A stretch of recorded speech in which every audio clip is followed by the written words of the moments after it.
sebagai muslim yang berakal, kita pegang itu kesaksian dan perkataannya para nabi-nabi.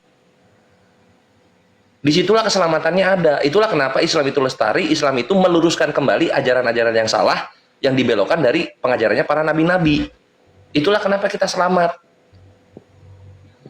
Gak masuk akal. Nabi-nabi ngomong Tuhan itu satu, Tuhan itu Allah, tiba-tiba manusia malah menyembah yang lain gitu. Tuhan itu ada 17, Tuhan itu ada 6, Tuhan itu jadi orang. Nggak ada.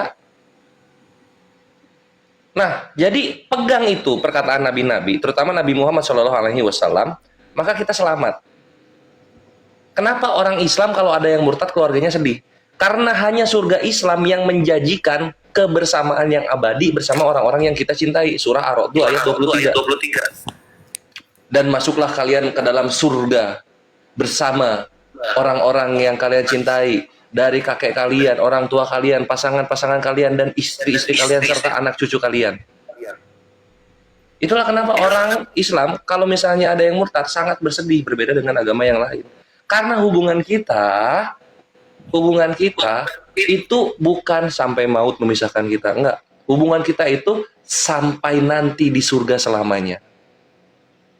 Bersama orang tua, bersama anak, bersama orang-orang yang kita cintai. Kalau masalah keagamaan gitu, Ukti.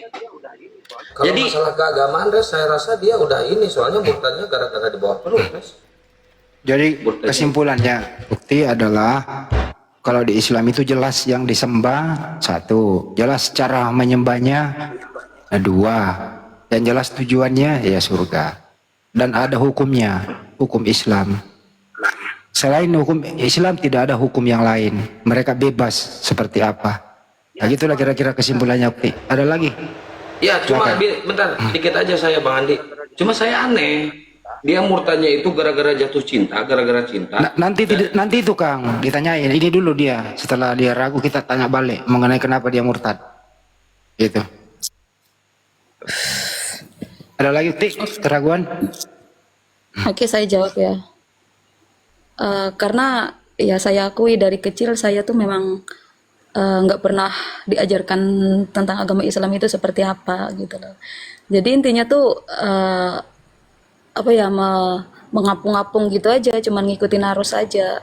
Jadi memang boleh dikatakan saya Islam tapi cuman apa ya, kata luarnya aja gitu. Nggak mengalami Islam itu seperti Waktu apa. kecil nggak pernah diajarin ngaji gitu? Ya, pernah sih, cuman kan nggak ditekankan. Waktu itu ya Islam tuh harus ngaji apa segala macam, tapi nggak pernah diajarin kalau Islam itu nggak boleh ninggalin Islam, harus seperti ini nggak ada. Jadi intinya yang saya ibunya yang masa bodoh waktu itu, atau memang dakwah jauh dari masjid, jauh dari rumah ibu? Dulu kan kami kan orang kampung nih Bang ceritanya. Rumah itu jauh gitu dari orang-orang itu jauh. Jadi mungkin kurang wawasan juga, kurang pengetahuan. Jadi ya berjalannya waktu sampai gede, sampai dewasa menikah, jadi nggak tahu agama yang sebenarnya itu seperti apa. Oke, baik. Ada lagi keraguan Bu tentang Islam sebelum Ibu kembali dengan sempurna kembali ke Islam? Ada lagi? Ada gini.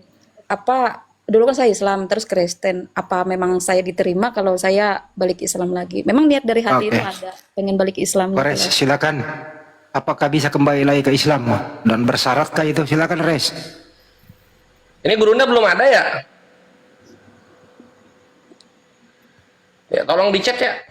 Ya, Ukti, boleh banget. Allah itu maha pengampun lagi maha penyayang. Sering denger kan waktu kecil ya, Allah itu maha pengampun lagi maha penyayang.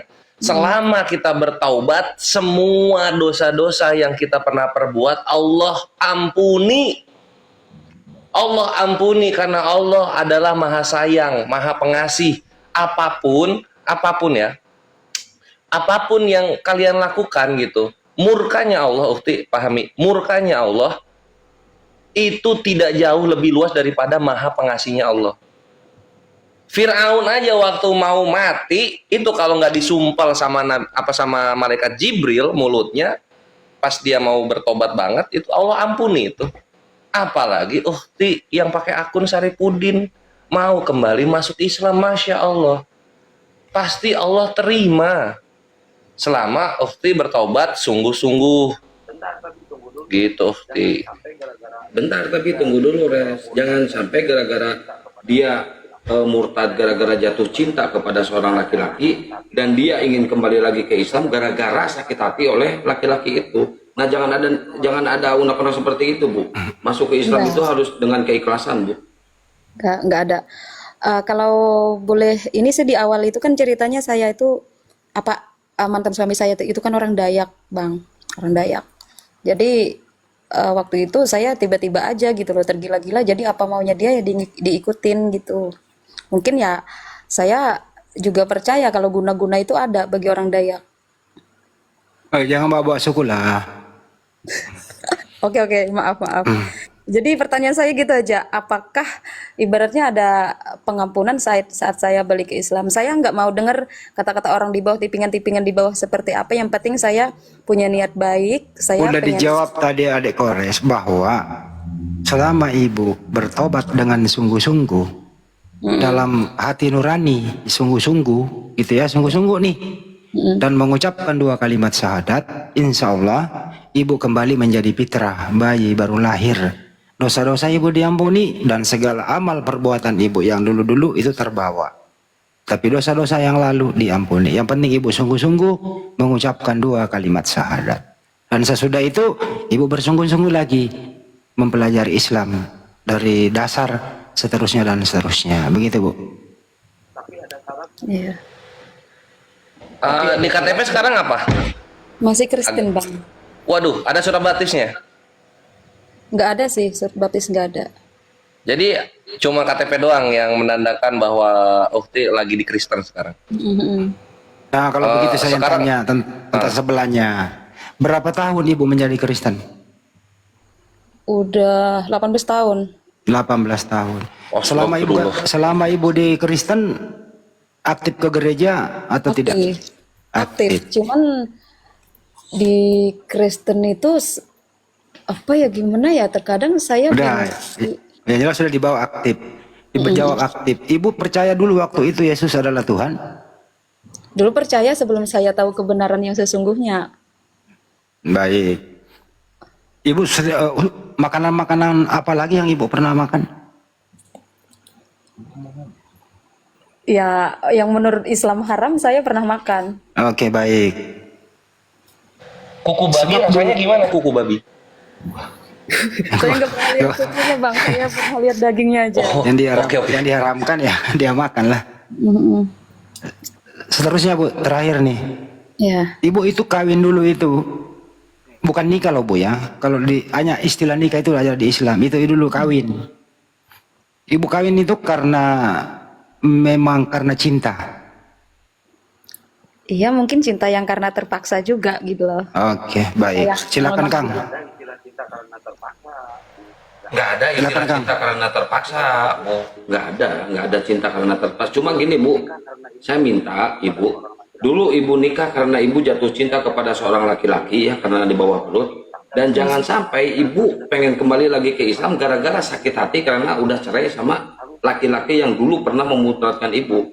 Harus dengan penuh keikhlasan, Bu, kalau masuk Islam harus benar-benar istiqomah dari hati yang paling dalam, Bu. Jangan sampai karena ada unek-unek Ibu sakit hati, Ibu kecewa dengan orang tersebut, akhirnya Ibu balik lagi ke Islam. Gak boleh kayak gitu, Bu. Dulu Ibu di Islam tidak baik, nah sekarang kalau misalkan Ibu mau masuk Islam, tolong Ibu diperbaiki di Islamnya. Karena apa? Beban bagi kita, Bu. Karena telah mensyahadatkan Ibu. Ibu kalau mau Gitu loh, Bu. Nah, terus Ibu kalau mau syahadat di sini ada beberapa syarat, Bu. Satu, Ibu harus open camp.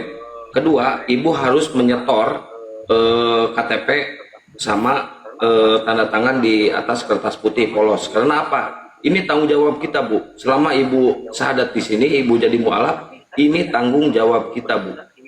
Tapi saya belum yakin bahwa Ibu benar-benar ingin masuk Islam. Saya belum yakin. Belum yakinnya kenapa? Saya sempat berpikir sepintas barusan dengan kata-kata Ibu, karena gara-gara Ibu cerai dengan suami Ibu pengen masuk Islam lagi. Nah ini nih, ini di sini perlu digarisbawahi kata-kata Ibu yang di sini, Bu. Apakah benar Ibu gara-gara Tanya aja, cerai? Kang. Tanya, Kang. Ya, ibu karena apa bu masuk Islam Bu, Oke, sekarang? saya jawab ya. Silakan, Ya. silakan Bu. Saya jawab secara apa yang saya rasakan selama saya jadi Kristen itu, kehidupan saya tuh nggak pernah baik-baik aja gitu. Perasaan masalah itu datangnya silih berganti, sedangkan kata pendeta saya dulu katanya Kristen itu seperti ini, seperti ini. Tapi yang saya alami kok beda gitu. Jadi dari situ saya juga berpikir apa selama ini karena saya udah meninggalkan agama Islam, murtad gitu loh. Jadi saya harus menerima ini semua. Jadi intinya hidup saya tuh nggak mau kayak gini-gini terus gitu. Saya pengen kehidupan saya tuh sesudah meninggalkan Kristen tuh saya melihat dampak yang positif buat pribadi saya sendiri. Jadi juga selama ibu menjadi Kristen sepertinya nggak ada arah tujuan gitu ya? nggak ada damai, nggak ada harapan. Intinya masalah terus lah yang ada gitu. Nggak ada kedamaian di hati, Mm-mm. terombang-ambing. Iya, sering bertanya-tanya, ini bener nggak sih agama yang ku jalani sekarang? Sering bertanya kayak gitu, ini bener nggak sih aku seperti ini? Ya. Itu sih. Waktu ibu ke gereja bu, apa yang ibu lakukan di dalam gereja bu? Saya cuma ngikutin arahan pendeta-pendeta yang ada. Mereka berdoa, saya ikut berdoa. Baca Alkitab, saya baca Alkitab. Mereka nyanyi, saya ikut nyanyi. Oke. Bu, sudah berapa tahun ibu cerai? Udah jalan 5 tahun dan semenjak itu saya udah nggak pernah menjalankan tugas saya sebagai orang Kristen. Kenapa caranya? Bu, Sebabnya, sebab ibu bercerai. Ya, apa saya harus Ini kalau terlalu pribadi jangan. Kalau iya. mau jawab Intinya- jawab, kalau enggak. nggak ada pelajaran buat agama nggak di situ? ada. Katanya Kristen tuh nggak boleh cerai, tapi ya yang saya ikutin sebagai imam ya nggak bisa ngasih nggak bisa jadi imam yang baik gitu loh. Oke bu, kita pahami bu, kita pahami di situ. Nama Nggak, asli gua ibu nggak siapa? paham gua. Nggak paham gua. Gua udah paham lah. Nama Iya. asli ibu siapa bu? Kalau nama asli saya Ana aja Bang, Ana. Itu dari Ana. Islam, Ana. Ha. Dari Islam anak. Mm-mm. Siap Bang Emil. Ibu Terus tinggal nanti di habis mana? dari Islam mau kemana? Gimana? Habis dari Islam mau ke agama apa lagi habis itu?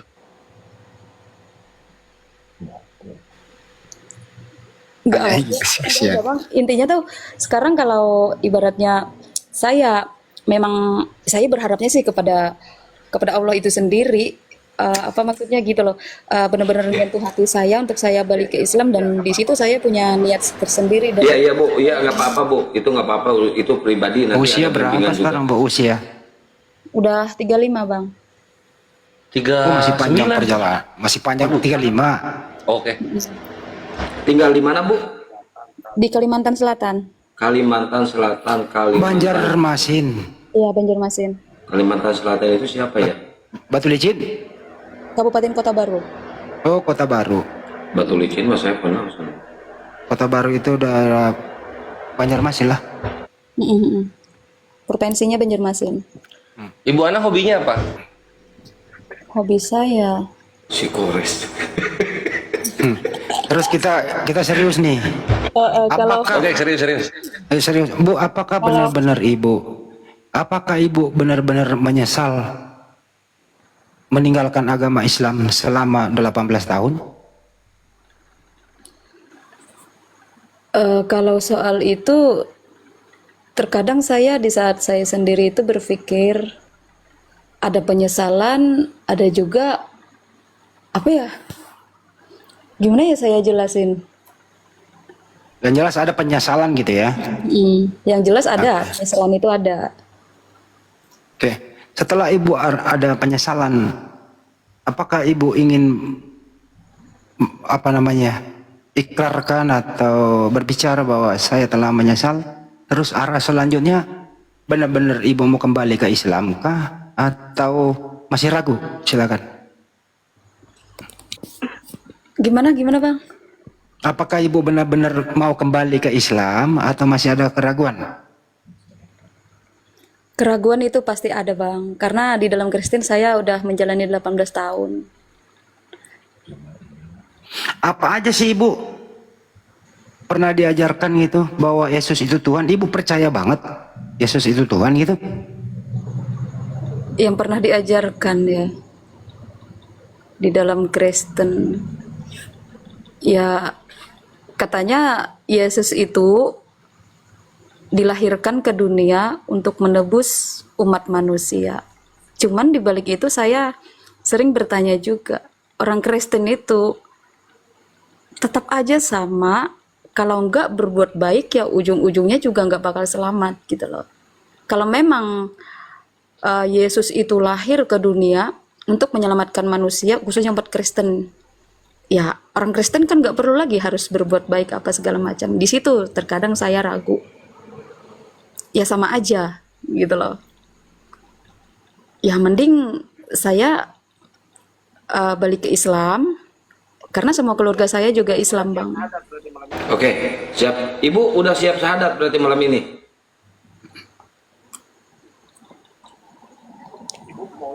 Harus di sini ya.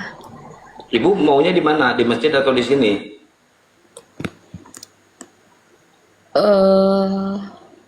Kalau di masjid, sebenarnya saya nih orangnya ini, Bang. Selama ini saya sering cari gitu. Orang yang benar-benar tahu soal agama di dalam Islam, cuman sampai saat ini saya belum dapat, makanya saya belum naik di sini. Kalau ibu di Kota Baru, kami ada tim di sana. Kami ada pengadilan tinggi, pengadilan agama Kota Baru. Kalau ibu mau berbagi telepon, nanti tim kami yang syaratkan di sana. Mau di pengadilan, mau di masjid, terserah ibu maunya di mana. Tapi nggak ada paksaan loh, Bu. Iya, Yang penting ibu mau berbagi kontak dengan kami. Oke. Kami ada tim di sana di Kota Baru, Bu. Itu langsung orang pengadilan agama sama orang KUA, Bu. Tim kami, Bu. Seluruh Indonesia, Bu. Kalau API timnya itu seluruh Indonesia. Mau sampai Papua pun ada, Bu. Dari pengadilan agama sama dari KUA, Bu.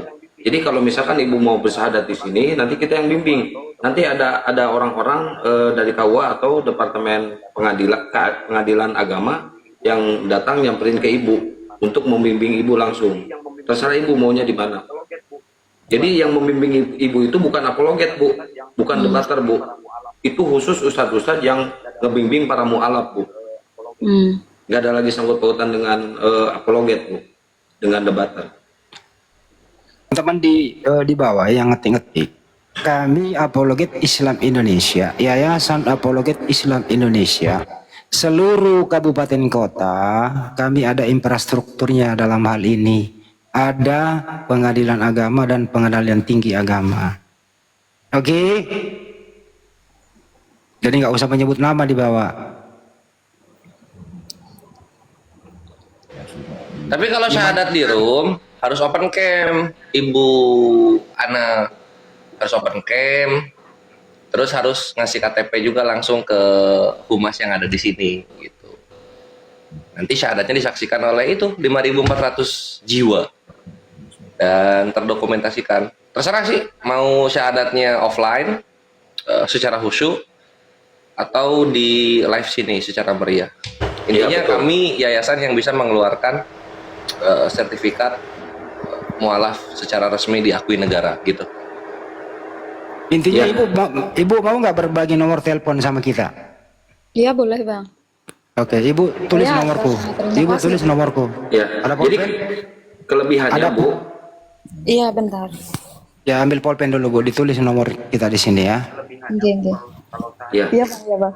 Kelebihannya, Udah Bu, siap kalau pulpennya? syahadat di sini, Bu, kelebihannya satu dapat sertifikat mualaf, keduanya dapat langsung bimbingan dari para ustadz gratis, nggak dipungut biaya, Bu. Udah siap pulpennya, Bu? Udah. Oke, 0813 Iya. 9233 Iya. 7800. Oke. Ibu ya ke saya ya, Hanis Lebes ya. Ada lagi keraguan, Bu, sebelum Ibu mengucapkan 2 kalimat syahadat? Ada keraguan lagi tentang Islam? Silakan. Udah enggak, Bang? Alhamdulillah. Keren api. Tapi Ibu masih ingat ayat-ayat suci Al-Quran ya, surah-surah pendek gitu? Sebagian masih ingat. Masih ingat Bismillahirrahmanirrahim? Masih ingat? Masih. Tahu artinya? Dengan menyebut nama Allah gitu ya. Yang maha pengasih. Yang maha pengasih lagi, Dan maha penyayang. yang maha pengasih lagi maha. Penyayang. Jadi Allah itu mengasihi ibu, menyayangi ibu. Ibu aja yang nggak ngerti disayangi oleh Allah. Kok bisa pindah gara-gara laki gitu loh? Ibu itu disayangi loh oleh Allah. Kenapa Allah menyayangi kita semua? Ibu itu diberi napas, diberi badan, cantik pula lagi kan gitu. Diberi kulit putih, kuning langsat, mata, hidung, proporsional begitu. Akhirnya banyak laki-laki yang naksir sama ibu. Kok ibu nggak merasa disayangi oleh Allah bu selama ini gitu? Ya mungkin pikiran saya tertutup bang. Karena terlalu banyaknya masalah jadi udah nggak bisa berpikir kalau ternyata Allah itu begitu menyayangi saya. Ya kembalilah bu ke fitrah, ke sang penciptanya bu. Jangan ditunda. Kita nggak tahu besok kita meninggal, lusa kah atau malam ini kah? Tapi kita nggak maksa. Kalau hidayah itu datang ya jangan ditunda tuh. Itu ibu Ana. Adat aja ya Bu ya. Udah, berarti sekarang tinggal prosesi syahadat aja ya Bu ya. Jangan memikirkan yang macam-macam lagi Bu. Tinggal gas aja syahadat Bu.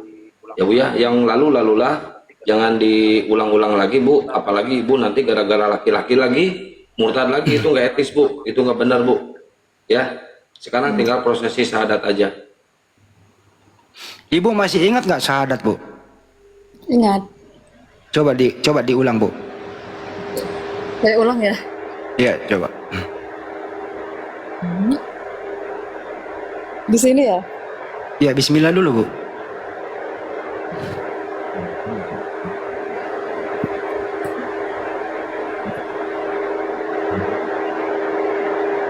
Harus ini ya. Jadi coba aja jangan takut salah kan ini cuma belajar dulu belum ikrar nanti dipandu. Kalau di sini Bang latihan dulu latihan. Tapi Kok latihan? awali dengan Bismillah. Bang Andi ada aja Bang Andi. Ya nggak apa-apa tuh. Harus bismillah dulu ya. Iya dong.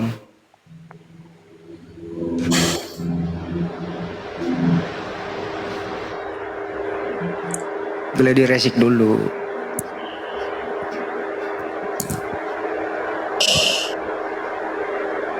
Santai aja bu, santai aja. Takutnya salah nyebutnya nanti.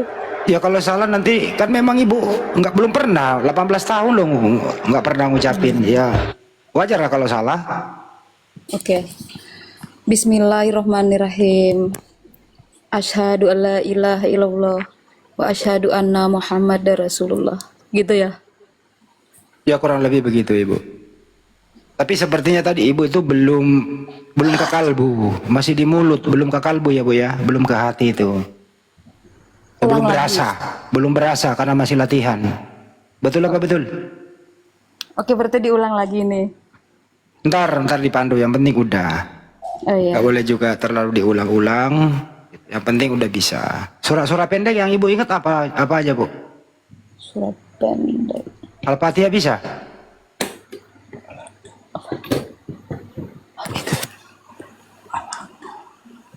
Surat Al-Fatihah.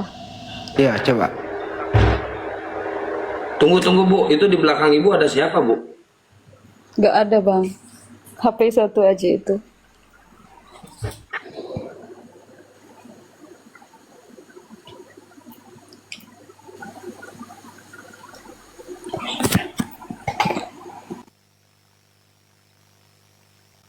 Loh, kemana itu Bu Ana? Masih mikir dia Al-Fatihah ingat apa? Kalau nggak ingat nggak usah bu, nggak yang dipaksa.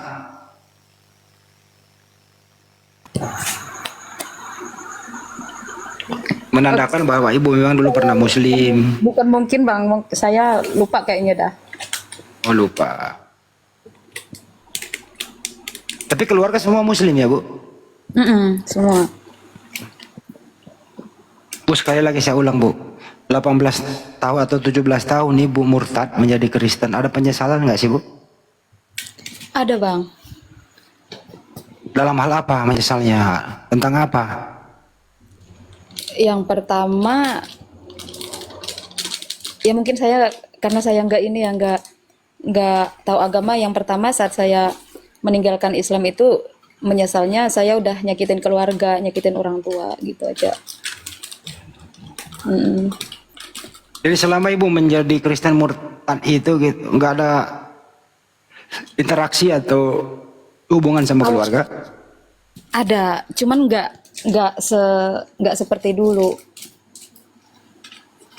Bagaimana perasaan orang tua waktu itu, Bu? Tahu kalau anaknya murtad? Ya, saya dibuang. Saya Selain nggak dibuang, diakui. ada kata-kata nggak? Ada, saya nggak diakui Apa ya? jadi anak. Nggak ada, maksudnya edukasi, diajarin, kamu salah loh seperti ini. Kan nggak tiba-tiba marah dibuang gitu. Ada. Seperti apa? Waktu itu bapak saya yang ngomong. Almarhum sih sudah berapa belas tahun yang lalu. Sudah jadi almarhum. Waktu saya mau jadi Kristen itu. Dia bilang kayak gini. Tidak ada agama yang benar selain agama Islam. Cuman karena saya udah pikirannya, hatinya udah tertutup ya soal yang seperti itu, jadi saya udah nggak bisa dengar kata orang tua. Oke. Seandainya bapakmu masih hidup, apa yang kau mau ucapkan sama beliau? Kalau bapak masih ada, satu kata aja buat bapak. Aku pengen balik ke Islam. Masya Allah. Alangkah bahagianya bapak di alam sana. Kalau dakwanya hari ini hanya agama Islam yang diridhoi oleh Allah Subhanahu wa taala, itu yang disampaikan. Kalau seandainya betul-betul ibu ikhlas memeluk Islam, alangkah bahagianya bapak Anda di surga sekarang ini. Menunggu Anda. Gitu ya. Saya telepon Bang Juma, belum diangkat Bang Andi. Terus di WA juga belum dibalas. Takutnya ketiduran. Coba Bang Andi yang telepon Bang Andi. Apa? Bang Juma. Alhamdulillahirobbilalamin. Oh, itu beliau. Kirain tidur. Enggak, kan habis makan, cuman Grabnya itu kelamaan, dia harus ke Monas dulu, terus muter lagi ke Cibubur. Barusan saya telepon. Ini loh Bang Juma, baru lewat Maros. ada Gimana, adik anak ini statusnya janda. Dia murtad selama 17 tahun karena kawin dengan Kristen. Sudah cerai selama 5 tahun. Dia ingin kembali ke Islam tapi masih ragu tentang Islam. Hei, ragunya kenapa? Silakan Ibu Ana, ada Bang Juma tuh. Ada yang boleh disampaikan unek-uneknya, silakan. Oke. Iya. Yang paling mendasar keraguan saya yaitu apakah saya diterima lagi saat saya balik ke Islam. Itu yang paling mendasar. Oh iya, iya. Jadi di Islam itu, ketika ada orang yang murtad meninggalkan Islam lalu mu'allab kembali, maka seluruh dosa-dosanya yang lalu-lalu itu diampuni oleh Allah berdasarkan Al-Quran surah Al-Anfal ayat 38. Allah Subhanahu wa taala kemudian berfirman, A'udzubillahi minasyaitonirrajim. Bismillahirrahmanirrahim. Qul lil ladzina kafaru iyantahu yughfar lahum ma qad salaf. Katakanlah kepada orang-orang kafir, jika mereka berhenti dari kekafirannya lalu masuk Islam, maka niscaya Allah akan mengampuni dosa-dosa mereka yang lalu. Amin. Itu di dalam Al-Quranul Karim.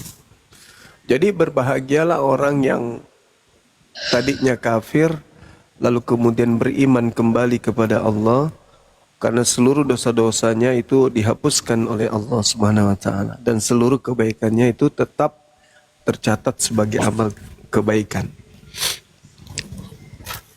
Iya, terus apa lagi?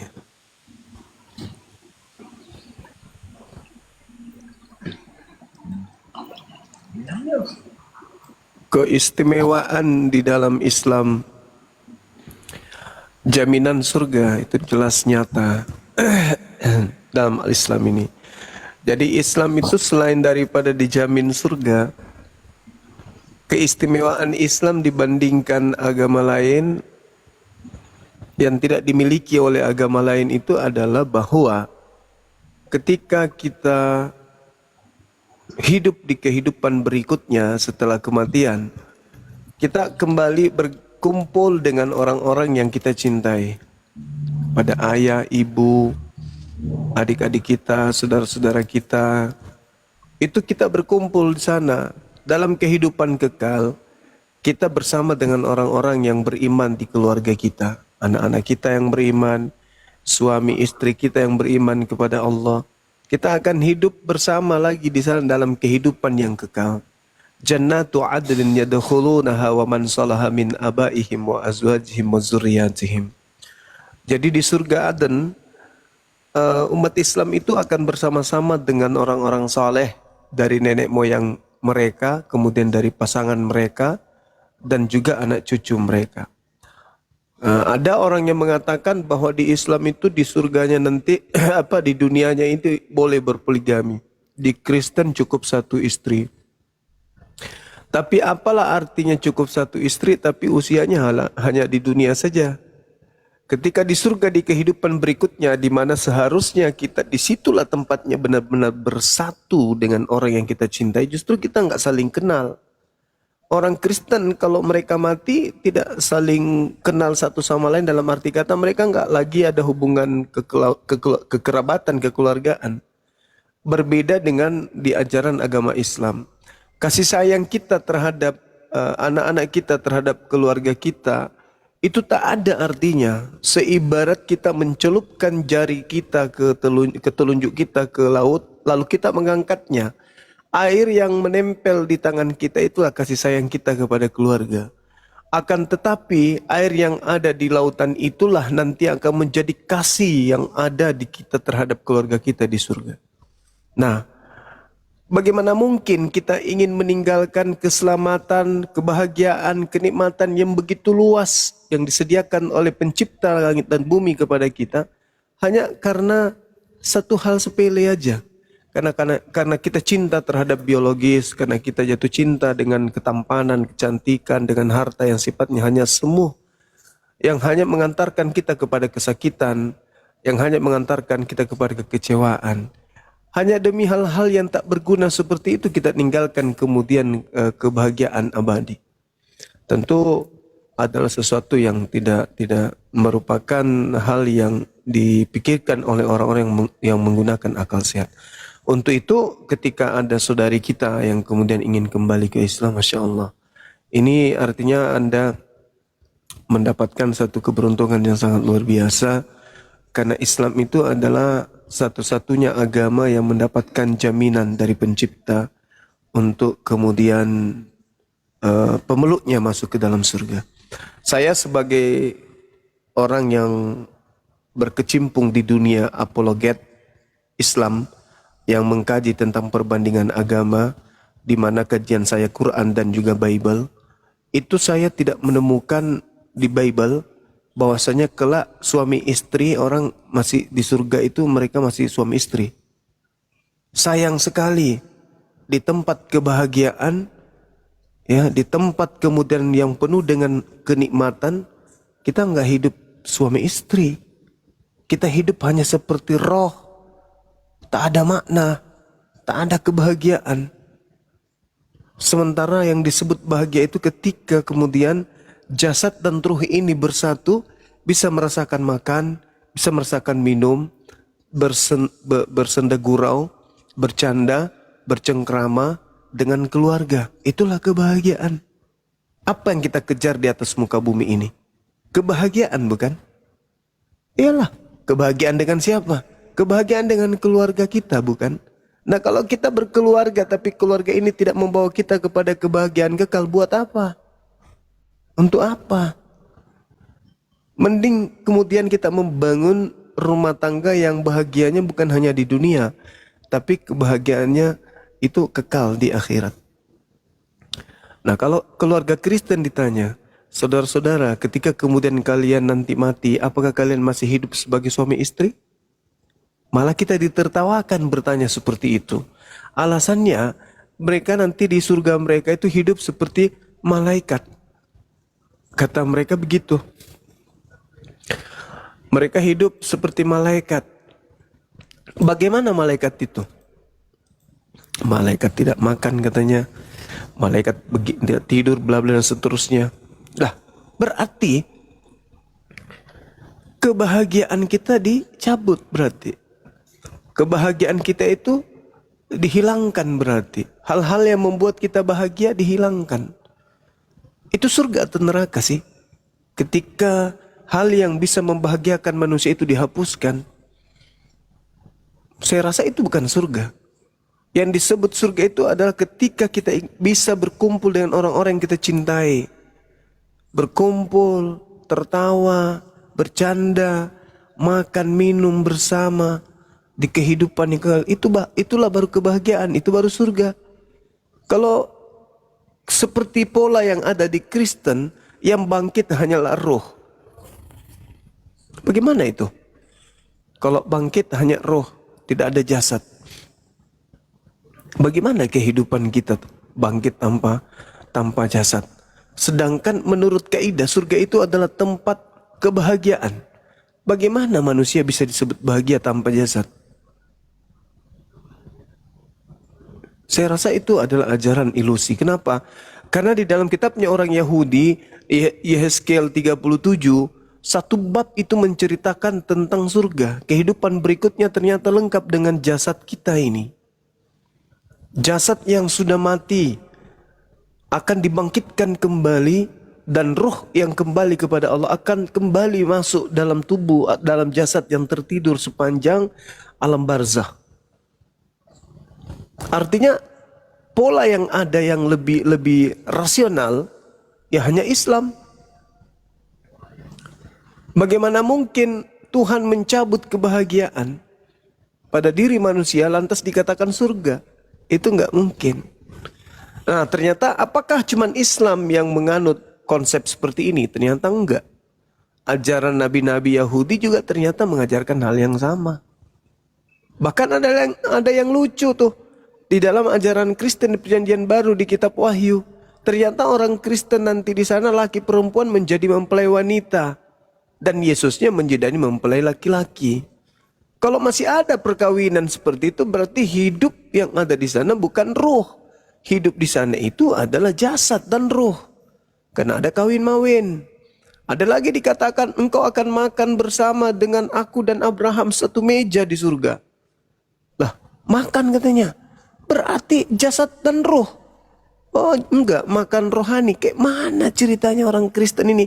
Selalu aja memutar balikkan fakta real yang tertulis dalam kitabnya dengan hal-hal yang ilusi. Giliran makan disebutkan di sana, makan minum semeja dengan Abraham. Baik orang dari timur maupun barat akan datang banyak bersama dengan Abraham, makan bersama, minum bersama semeja dengan dia. Dikatakan itu hiasan katanya. Hiasan katanya. Hal-hal seperti ini tertulis nyata dibilang hiasan. Tapi kalau dibilang giliran Tuhannya mati dibunuh manusia, itu juga apa? Kenyataan, bukan hiasan, nyata. Tapi mereka selalu mengatakan, nah itu kan dari sisi kemanusiaannya dia mati, tapi dari sisi keilahiannya dia hidup. Lah sama kalau saya mengatakan bom-bom itu Tuhan. Kenapa Anda lucu terhadap pernyataan saya? Ya karena nggak mungkin bom-bom itu Tuhan. Apa alasanmu? Karena bom-bom itu manusia. Yang kamu lihat sisi kemanusiaannya. Kamu nggak lihat sisi keilahiannya. Nah kan samanya itu. Cuman ya itu dia. Saudara Kristen kita itu kelebihannya, silat lidahnya itu luar biasa mereka. Pintar mengolah kata-kata demi untuk menyembunyikan semua identitas objek. Ketika dia melihat Yesus, apa yang kamu lihat? Tuhan katanya. Loh, nyata-nyata Yesus ini manusia, dia melihat Tuhan. Artinya memang ada gambaran ilusi di situ. Sama seperti, ya mohon maaf nih, ketika diterangkan bahwa tidak boleh bercerai kecuali karena berzina. Nah ini ajaran kayak mana ini ceritanya? Artinya di Kristen ini boleh-boleh saja cerai, asalkan alasannya karena berzina. Ya udah kalau begitu. Ketika ada suami sudah bosan sama istrinya, nggak boleh cerai katanya. Ya sudah, sampaikan aja sama istri. Maaf, aku udah berzina loh. Cerai kita yuk. Ibunya juga bilang, oh, sama Pak. Kemarin juga saya berzina, ya udah cerai yuk. Ya cerai. Karena hanya dengan cara itu mereka bisa cerai. Hanya karena Anda berzina, entah salah satunya, entah dua-duanya. Kalau berbicara mengenai data Bible. Tapi pada kenyataannya banyak orang cerai di Kristen itu bukan karena itu. Karena ketidakcocokan, karena faktor ekonomi, dan seterusnya. Saya kira begitu. Sahabat yang lain silakan. Mungkin langsung aja ke prosesi syahadatnya Bunda. Karena Jangan. beliau udah ini. Jangan disuruh syahadat kalau dia belum mau syahadat. Karena gini, orang yang menikmati agama Kristen selama 18 tahun adalah orang yang beragama dengan pola kenikmatan duniawi. Kenapa saya katakan pola kenikmatan duniawi? Karena di Kristen itu tidak ada kewajiban. Dalam hal beribadah pun, ibadah ini hanya ada di dalam Islam. Mereka sembahyang atau menyembah. Tidak bisa dikatakan beribadah. Karena di Kristen tak ada perintah untuk ibadah. Tidak ada perintah untuk sembahyang hari Minggu. Tak ada perintah menyembah Yesus. Tak ada perintah makan babi. Tak ada perintah Natalan. Tak ada perintah kemudian mentigakan Elohim Tuhan. Tidak ada perintah makan babi. Tidak ada perintah bersunat. Tapi mereka semua lakukan. Nah, rutinitas yang mereka lakukan ini adalah perintah manusia, bukan perintah Tuhan. Jadi kalau seketika itu mau masuk Islam, terkecuali sudah dipikirkan, direnungkan, dan sudah pada kesimpulan akhir, ya Islam inilah agama yang benar. Kalau ragu jangan dulu, belajar dulu, perdalam dulu Islam. Karena takutnya begitu masuk Islam, ternyata sulit. Islam itu ternyata berat. Mending di agama yang kemarin cuman datang ke gereja nyanyi-nyanyi masuk surga.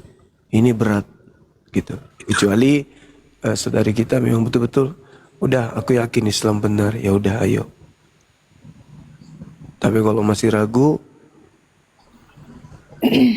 gimana itu? Kalau soal itu saya ini Bang. Assalamualaikum warahmatullahi wabarakatuh. Waalaikumsalam warahmatullahi wabarakatuh. Ya ahi. Lanjut.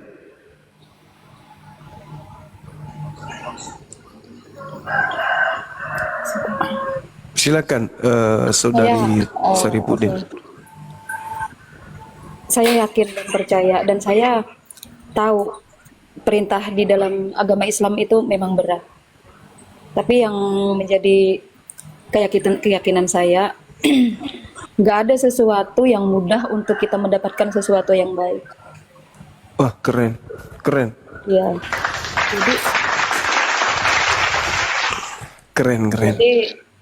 jadi menurut saya kalau saya sudah bertekad untuk balik ke Islam dan saya juga harus siap dengan segala perintah agama apapun itu, seperti apapun keadaannya. Karena nggak mungkin kan saya pengen menikmati sesuatu yang luar biasa, sedangkan saya nggak mau bayar harga gitu. Iya. Ya, kaidah di Islam itu gitu. Bahwa dunia sijnul mukmin wa jannatul kafir. Dunia ini adalah penjara bagi orang mukmin dan surga bagi orang-orang kafir.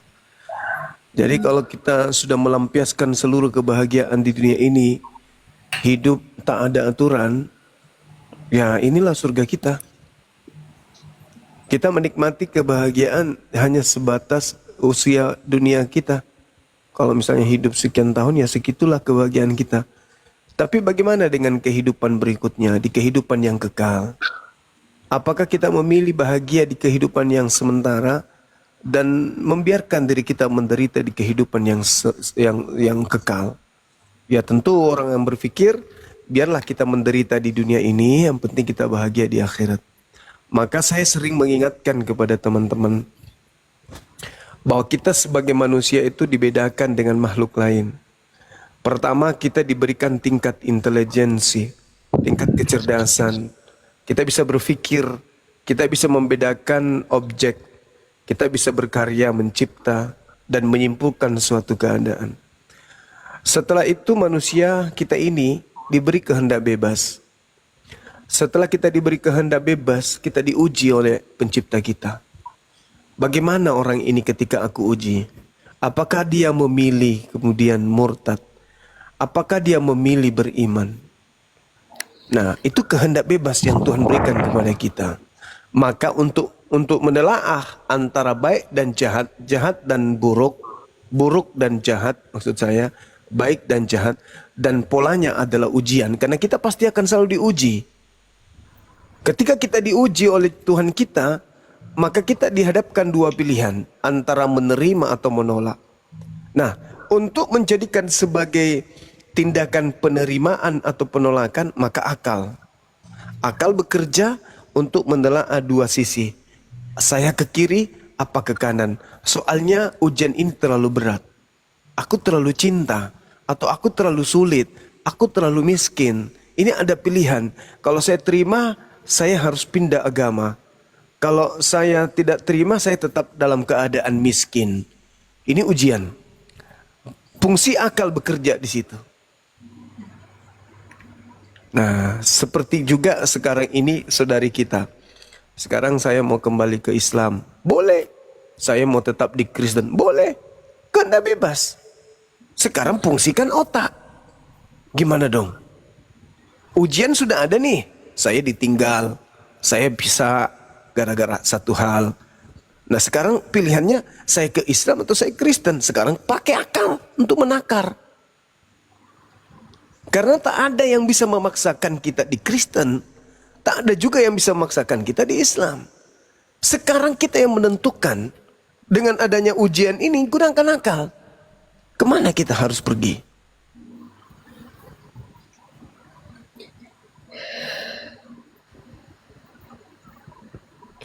Sahabat-sahabat sekalian, banyak orang yang dicinta oleh Allah dan cara Allah mencintai orang itu berbeda. Contoh, bisa jadi saudari kita ini karena dicinta oleh Allah, Allah tidak menginginkan beliau mati dalam keadaan Kristen. Maka Allah memberikan satu masalah dalam rumah tangganya hingga cerai. Cerai itu adalah solusi untuk dia kembali kepada Allah. Jadi jangan kita suuzon. Bisa jadi perceraiannya ini adalah petunjuk dari Allah. Karena dengan cerai beliau bisa kembali kepada Allah. Itu. Sama seperti ketika ada orang kena musibah. Dia mengatakan musibahnya ini adalah benar-benar menyiksa dirinya. Tapi dia lupa.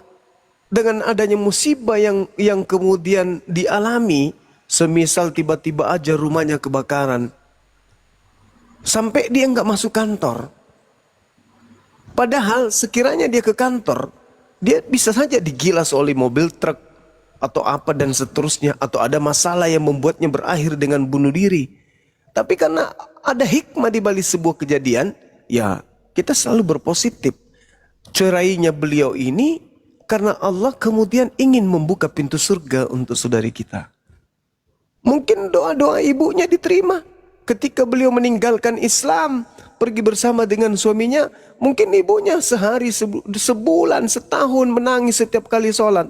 Begitu juga ayahnya. Bisa jadi doanya diijabah orang tuanya. Sehingga tak ada solusi selain cerai. Maka kemudian setelah cerai, dia masuk Islam kembali dan kemudian menjadi wanita yang soleha. Bisa jadi. Jadi itu tidak bisa kita kemudian bernarasi bahwa orang ini kembali ke Islam karena nggak bisa seperti itu. Tidak mudah masuk Islam itu, Bang. Tidak mudah masuk Islam itu. Masuk Islam itu bukan dianggap main-mainan. Kalau benar-benar karena keyakinan ya. Bukan karena main-main. Bukan karena misi C6 atau C1 atau apapun itu ceritanya.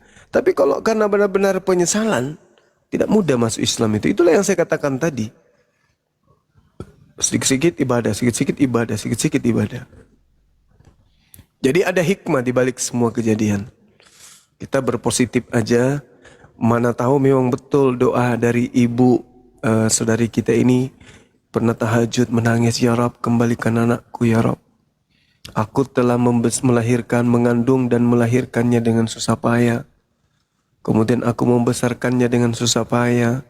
Begitu dia besar, kemudian diambil, ya, diambil kemudian oleh laki-laki yang beda akidah. Kumohon kepadamu ya Rab. Dengan susah payah, tetesan air, keringat dan darah kubesarkan beliau. Ya bisa jadi karena Allah cinta, Allah ridha terhadap yang berdoa. Ya saudari kita ini mau tidak mau bisa cerai, kembali ke Islam. Itu ada saja jalan hidayah itu.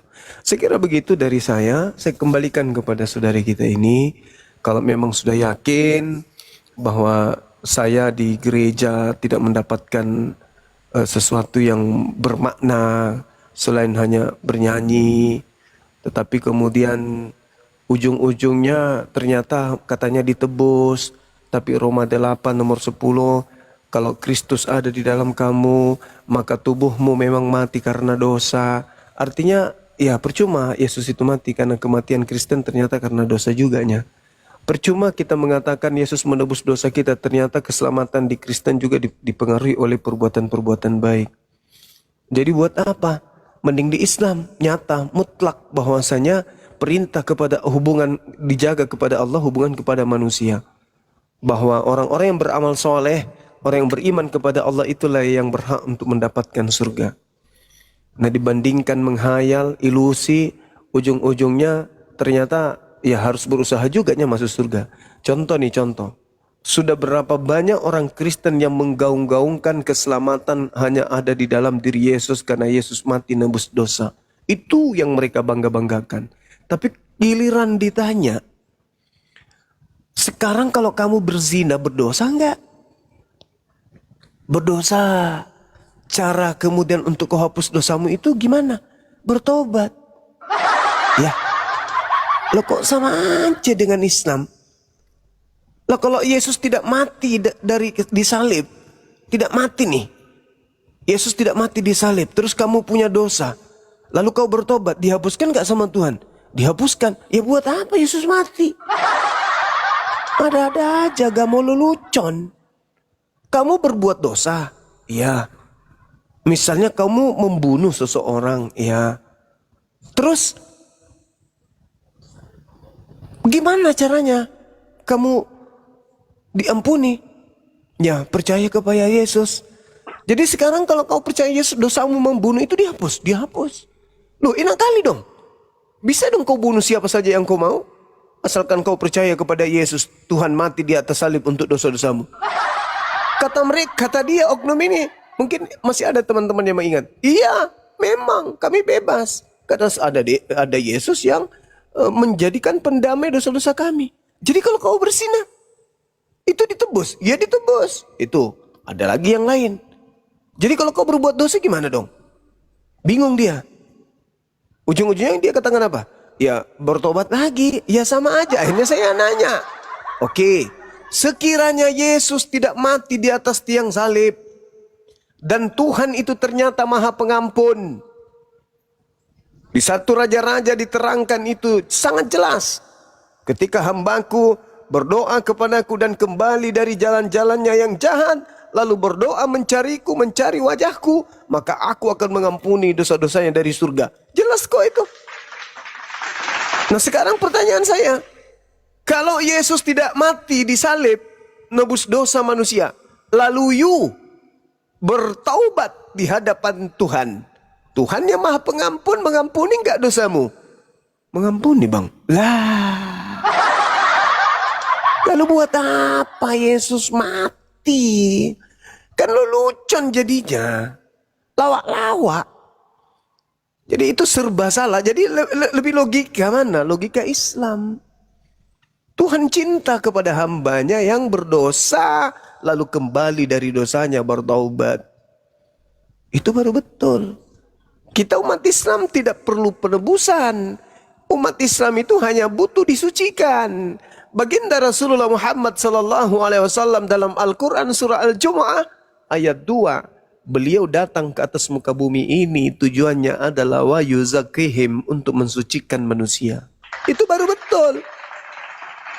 Lah, bagaimana cara Nabi Muhammad mensucikan manusia? Apakah dengan cara Nabi Muhammad juga mati disalib? Tidak. Nauzubillah min zalik. Lalu bagaimana? Nabi Muhammad mengajarkan Quran. Dengan orang mengamalkan Quran, maka manusia kembali kepada fitrah, yaitu suci. Apa yang diajarkan Quran? Lakukan. Maka jiwamu suci. Berarti baginda Rasulullah Muhammad sallallahu alaihi wasallam mensucikan jiwa-jiwa manusia dengan cara memberikan dua perkara. Perkara Quran, perkara hadis sahihah. Lakukan itu. Jalankan itu, maka engkau akan disucikan. Lalu kemana manusia suci ini kembali? Ke neraka atau ke surga? Subhanallah. Umat Islam yang disucikan oleh baginda Rasulullah Muhammad sallallahu alaihi wasallam kembalinya ke jannah, ke surga. Bagaimana dengan orang Kristen? Baca Roma 8 nomor 10. Jika Kristus ada di dalam dirimu, maka tubuhmu memang mati karena dosa. Kan lucu. Mati karena keselak biji kedondong kek, atau karena kesandung batu kek, atau mati karena kena penyakit panu. Kok mati karena dosa? Orang yang mati karena dosa kemana perginya? Ya neraka. Jadi solusi dalam hidup kita sebagai manusia yang punya ilmu, yang punya akal, hanya Islam. Tak ada jalan lain kembali kepada pencipta kita selain Islam. Hanya itulah jalan satu-satunya. Yesus juru selamat. Selamat dalam bahasa Ibrani shalom, dalam bahasa Arab salam. Kaidah kemudian salam adalah Islam. Berarti Yesus adalah juru Islam. Yohanes 14, 16, 26. Yesus, aku tinggalkan damai sejahtera. Apa damai sejahtera ini? Ya Islam. Aku tinggalkan Islam untuk kalian. Namun kala itu Islamnya belum sempurna. Kata Yesus, Yohanes 16, 12, masih banyak hal yang ingin aku ajarkan kepadamu.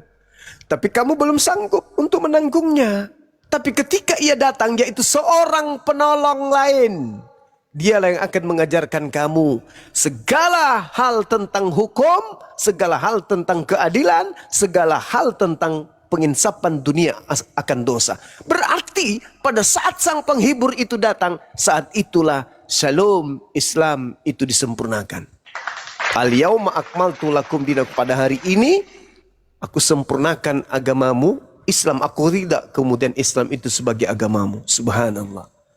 Jadi mungkin mana kita? Yesus disebut sebagai orang soleh. Di mana Yesus disebut orang soleh? Ibrani 5 nomor 7. Sebagai manusia, Yesus mempersembahkan doa yang sungguh-sungguh kepada Dia yang sanggup menyelamatkannya dari kematian. Dan atas kesolehannya doanya dikabulkan. Tak ada Yesus pernah disebut orang Kristen, gak ada. Tak ada Yesus disebut orang Kristiani, dan atas kekristianiannya gak ada itu. Disebut soleh. Siapa soleh ini? Orang yang mendekatkan diri kepada Allah Subhanahu wa ta'ala. Itu orang soleh. Nah, Yohanes 14 nomor 31, dunia harus tahu, kata Yesus. Artinya kita juga yang ada di Indonesia harus tahu. Iya, kenapa Ki Yesus? Apa yang harus saya tahu tentang kita, Pak? Oh, mumpung kau bertanya. Dunia harus tahu bahwa aku Yesus senantiasa menjalankan seluruh apa yang diperintahkan Tuhanku untuk aku kerjakan. Subhanallah, beliau orang Muslim. Muslim itu adalah orang yang tunduk berserah diri kepada apa yang diperintahkan Tuhan kepadanya. Yesus mengakui, dunia harus tahu bahwa aku ini Muslim. Makna Muslim, apa makna Muslim itu? Muslim orang yang berserah diri kepada perintah. Perintah siapa? Perintah Bapa. Berarti Yesus memproklamirkan dirinya kepada dunia bahwa dirinya adalah seorang Muslim, bukan seorang kafir. Sedangkan orang kafir itu adalah orang yang melegalkan, membatalkan, menghapuskan, menghilangkan, mengganti perintah-perintah Tuhan dengan perintah dia, dengan perintah manusia. Menjalankan kemudian perintah-perintah manusia, lalu membatalkan perintah Tuhannya. Perintah Tuhannya Sabtu atau Minggu? Sabtu. Mereka melakukan Sabtu atau Minggu? Minggu. Perintah Tuhannya jangan makan babi. Perintah mereka makan babi. Mereka ikut mana? Mereka ikut makan babi. Perintah Tuhannya apa? Jangan makan babi. Ya mereka lakukan makan babi. Perintah Tuhannya sunatkan nonotmu. Mereka tidak sunat nonot. Perintah Tuhannya jangan ada ilah lain selain diriku. Akulah ilah, tak ada yang lain. Tak ada ilah yang duduk di kananku. Tak ada ilah yang bersamaku. Akulah ilah. Tidak ada yang lain. Mereka mengilahkan anak orang. Kata ilah Yahudi, tidak ada ilah yang dibentuk sebelum aku dan tidak ada ilah yang dibentuk setelahku. Mereka mengatakan bahwa firman yang dibentuk menjadi daging itu adalah ilah. Inilah yang kemudian kita dapatkan selama kita belajar. Ternyata orang-orang Kristen ini pun hanya karena terlanjur Kristen, mereka gengsi mengakui bahwasanya sebenarnya pola keagamaan yang mereka dirikan itu bertentangan dengan ajaran Yesus itu sendiri. Tuhan yang mereka sembah adalah Tuhan yang bertentangan dengan Tuhan yang sesungguhnya. Rumah ibadah tempat mereka beribadah adalah rumah ibadah yang bertentangan dengan konsep kesucian rumah ibadah yang dianut oleh orang-orang Yahudi. Makanan yang mereka makan, minuman yang mereka minum adalah makanan asupan dalam tubuh mereka yang diharamkan oleh Tuhan yang datang kepada Bani Israel.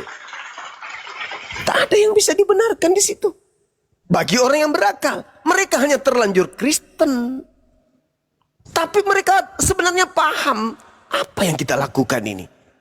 Katanya di dalam 2 Yohanes 1 nomor 7, penyesat itu, planos itu, iblis itu, antikristus itu adalah mereka yang pergi ke seluruh dunia yang tidak percaya Yesus itu datang sebagai manusia.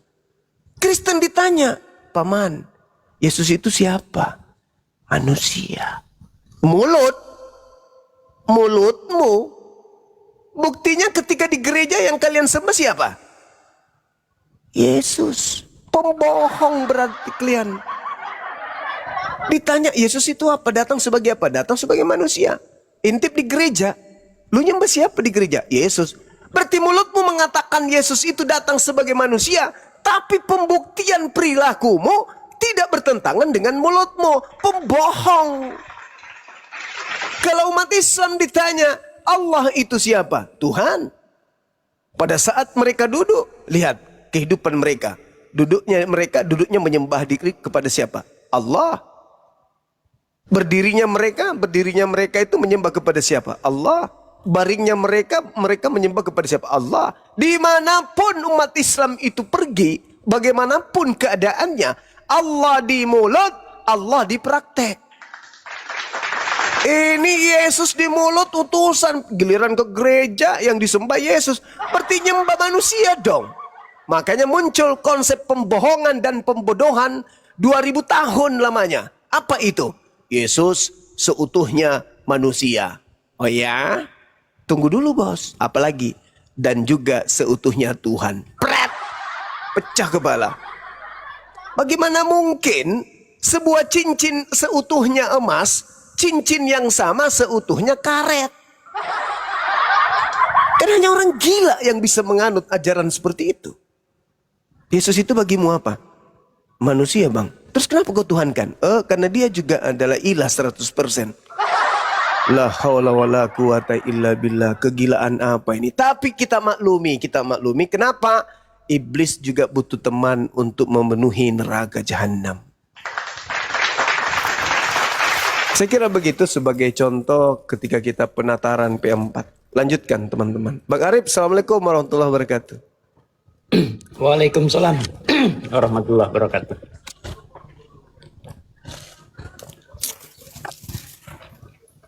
Bang Arif. Yuk, siap. Cincin yang sebelah kanan itu seutuhnya emas, Bang. Dan juga seutuhnya karet. Pada suaranya pada. Iya. Silakan saudariku, mohon maaf kalau ada kata-kata atau kalimat saya sedikit menyinggung perasaannya. Maafkan saya semata-mata untuk mengedukasi. Kalau ada kalimat yang tidak menyenangkan bagi saudari, saya mohon maaf. Silakan. Oke. Di sini saya sangat berterima kasih kepada Bang Zuma dalam setiap ayat Alkitab yang tadi disampaikan itu benar adanya. Alhamdulillah. Iya. Karena itu saya berpikir mau balik ke Islam gitu. Kalau soal perkataan Bang Zuma nggak ada kata-kata yang menyinggung perasaan saya, nggak ada. Malah saya sangat berterima kasih. Saya sangat bersyukur buat malam ini. Alhamdulillah, Masya Allah. Ada ini ada anak? Ada, tapi anak saya Kristen dan sekarang ikut ayahnya. Usia berapa tahun beliau? 17. Oh, laki perempuan? Laki. Laki. Oh ya. Kita doakan semoga bisa dapat hidayah. Amin. Jadi apa rencananya setelah ini? Mau syahadat?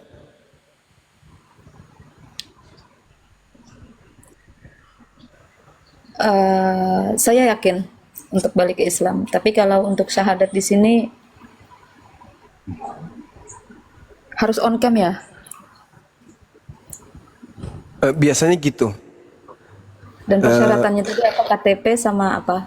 Iya, KTP dengan tanda tangan di atas kertas untuk kita buatkan sertifikat mu'alaf. Tapi kalau tidak di sini juga nggak apa-apa. Saudari ini bisa cari masjid di sana, di kampungnya. Nanti Bang Arif ada tim yang ada di situ yang mungkin bisa memantau atau membimbing.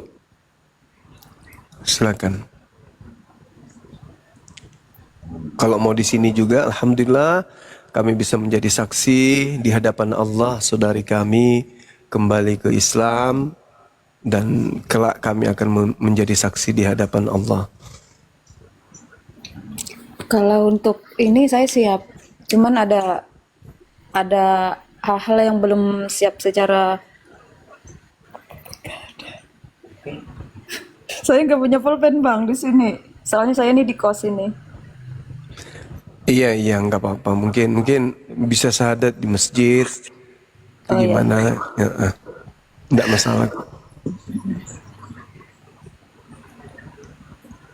Tapi kalau saya pengen syahadatnya sama Abang gimana kalau gini aja ya. Besok saya pakai akun saya sendiri, saya masuk. Saya siap. Boleh. Malam? Iya. Iya, insya Allah. Nggak apa-apa, nanti tinggal kirim KTP-nya ke salah satu tim kita yang ada di sini. Iya. Lewat DM. Oke. Ahi sudah bisa dimulai, teman-teman yang lain? Tafadhal. Baik. Ikuti saya ya. Dengan ikhlas tanpa paksaan apapun. Paksaan dari manapun. Tapi karena memang benar-benar ridho. Ikhlas untuk meyakini tiada Tuhan selain Allah. Amin. Ikuti saya. Bismillah Ar-Rahman Ar-Rahim. Dengan menyebut nama Allah yang Maha Pengasih, lagi Maha Penyayang. Asyhadu alla ilaha illallah wa asyhadu anna Muhammadan Rasulullah. Aku bersaksi bahwa tidak ada Tuhan selain Allah, bahwa tidak ada Tuhan selain Allah, dan aku bersaksi dan aku bersaksi bahwa Nabi Muhammad bahwa Nabi Muhammad adalah Rasul utusan Allah. adalah Rasul utusan Allah. Allahu Akbar. Sah. Masya Allah. Allahu Akbar. Subhanallah. Allahu Akbar.